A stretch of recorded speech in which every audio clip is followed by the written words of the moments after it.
నట సామ్రాట్ అక్కినేని నాగేశ్వరరావు నటించిన బాలరాజు చిత్రానికి ఆయన కెరీర్లో చాలా ప్రత్యేక స్థానం ఉంది. అంతకుముందు ఆయన కొన్ని చిత్రాల్లో నటించిన బాలరాజు చిత్రంతోనే ఆయనకి స్టార్ ఇమేజ్ వచ్చింది.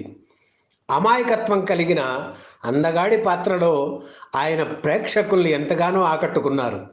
అలాగే తెలుగు చిత్ర పరిశ్రమలో ఘన విజయం సాధించి ఎక్కువ చిత్రాల్లో 100 రోజులు ఆడిన తొలి చిత్రం బాలరాజే.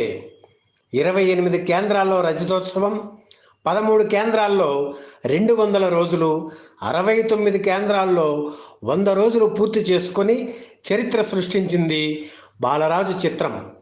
చిన్న చిన్న సెంటర్స్లో కూడా ఈ సినిమా 100 రోజులు ఆడడం అప్పట్లో ఒక రికార్డు. అంతకుముందు వాహిని వారి భక్తపోతన, ఫేమస్ ఫిల్మ్స్ వారి వెంకటేశ్వర మహాత్మ్యం, జమిని వారి బాలనాగమ్మ చిత్రాలు బాగా ఆడినా ఉత్సవాలు చేయలేదు.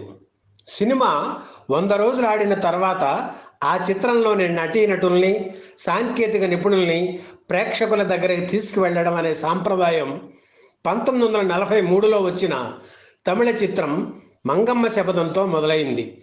మేజర్ సెంటర్స్లో ఇలా ఉత్సవాలు చేయడం వల్ల ఆ చిత్రానికి చిన్న సెంటర్స్లో మంచి పబ్లిసిటీ జరిగేది.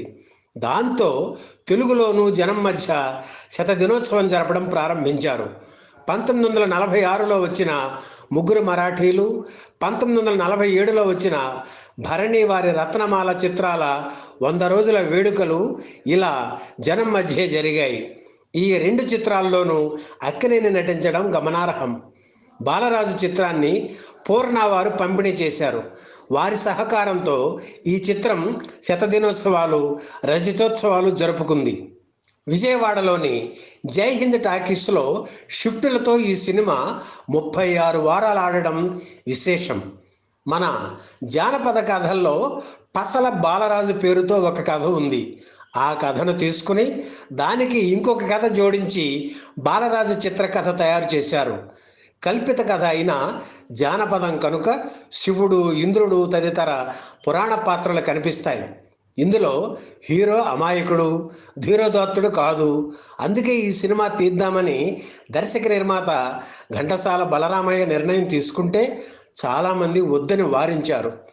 మంచి స్క్రీన్ ప్లే, పాటలతో సినిమా తీస్తే సూపర్ హిట్ అవుతుందనే నమ్మకం బలరామయ్యకి, పూర్ణ మంగరాజుకి నమ్మకం ఉండేది.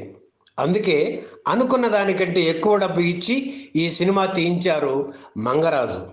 సీతారామ జననం చిత్రంతో తను పరిచయం చేసిన అక్కినేనిని ఇందులో హీరోగా ఎన్నుకున్నారు ఘంటసాల బలరామయ్య.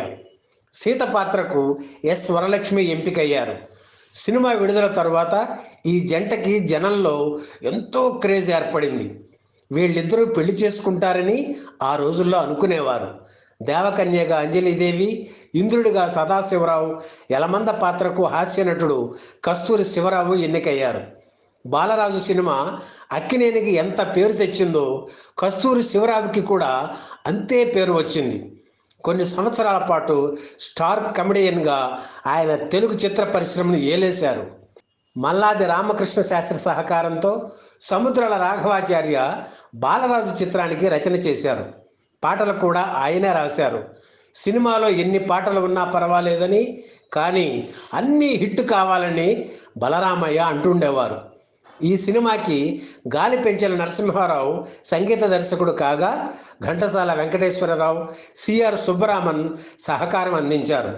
ఆ రోజుల్లో తన పాటలు తనే పాడుకునేవారు అక్కినేని. నాటకాల్లో ఆడపాత్రలు ఎక్కువగా వేయడం వలన ఆయన గొంతులోనూ ఆడస్వరం వినిపించేది. సినిమాల్లోకి వచ్చాక అది పోగొట్టుకోవడానికి ఖర్చు పద్ధతిని అవలంబించేవారు అక్కినేని. అంటే చల్లటి నీళ్ల కుండని గట్టిగా కౌగలించుకుని గట్టిగా అరుస్తూ సాధన చేయడం. ఈ సాధన వల్ల అక్కినేని గొంతులో పరిపక్వత వచ్చింది. బాలరాజు చిత్రంలో చెలియా కనరావా పాటను ఆయనే పాడారు. కానీ పాట శృతి పక్వంగా లేదని అక్కినేనికి అనిపించింది. అందుకే ఘంటసాల బలరామయ్య దగ్గరకు వెళ్ళి, నా పాట అంత బాగా రాలేదు, ఘంటసాల బాగా పాడుతున్నారు కనుక ఆయనతో పాడిద్దాం సార్ అని చెప్పారు అక్కినేని. అయితే అప్పటికే అక్కినేని పాడిన పాట రికార్డ్ అయ్యి ప్రింటింగ్కి వెళ్ళిపోయింది. అప్పట్లో పాట రికార్డ్ అయ్యి పాట రూపంలో బయటికి రావాలంటే రికార్డు ప్రింటింగ్ కోసం కలకత్తా పంపాల్సి వచ్చేది. అంటే 9 నెలల ముందుగా అక్కడికి పంపేవారు. అందుకే బాలరాజు రికార్డుల్లో అక్కినేని పాట, సినిమాలో ఘంటసాల పాట ఉంటాయి. బాలరాజు చిత్రంతోనే అక్కినేనికి ఘంటసాల పాడడం మొదలైంది. బాలరాజు చిత్ర నిర్మాణం మద్రాసులోని న్యూటౌన్, శోభనాచల స్టూడియోలలో జరిగింది. అప్పట్లో అవుట్డోర్లో షూటింగ్ చేయాలంటే ఎండ బాగా ఉండాలి. ఎండ తగ్గితే మళ్ళీ ఎండ బాగా వచ్చే వరకు వేచి ఉండాల్సిందే. బాలరాజు చిత్రం షూటింగ్ కూడా 10 రోజుల పాటు అవుట్డోర్లో జరిగింది. కానీ ఎండ సరిగ్గా లేని కారణంగా ఆ సన్నివేశాలు సరిగ్గా రాలేదు. అందుకే స్టూడియోలోనే సెట్ వేసి ఆ సీన్లు మళ్ళీ తీశారు. 1948 ఫిబ్రవరి 26న విడుదలై ఘన విజయం సాధించింది. సినిమాలో పాటలు ఎక్కువగా ఉన్నాయని, కొన్ని తీసేస్తే నిడివి తగ్గుతుందని సలహా ఇచ్చిన బలరామయ్య వినిపించుకోలేదు. ఈ సినిమా విడుదలైన సరిగ్గా సంవత్సరానికి అన్నపూర్ణమ్మ మెడలో తాళి కట్టి ఎస్ వరలక్ష్మితో తన పెళ్లి వదంతులకు చెక్ పెట్టారు అక్కినేని. ఆసక్తికరమైన విషయం ఏమిటంటే ఆయన పెళ్లి రిసెప్షన్లో వరలక్ష్మి పాట కచేరీ చేసి అతిథుల్ని అలరించడం.